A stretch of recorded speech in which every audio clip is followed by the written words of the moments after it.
Let's quickly walk through how to add an intake form to your Calfrenzy booking page. From your dashboard, open or create a booking page. Scroll to the Intake Form section and select Add Field or Question.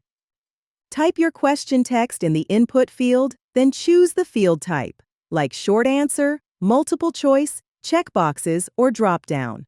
For drop-downs and checkboxes, you can add answer choices and even allow custom responses. Use the required checkbox if the question must be answered, or toggle it on or off to enable or disable the field. Want to collect more details? Just click Add Field or Question again. You can add as many intake questions as you need. Need to tidy things up? Drag and drop to reorder your questions, or click the X to remove anything you don't need. When you're done, click Preview to make sure everything looks right. Give it a quick scroll to confirm labels, options, and required fields.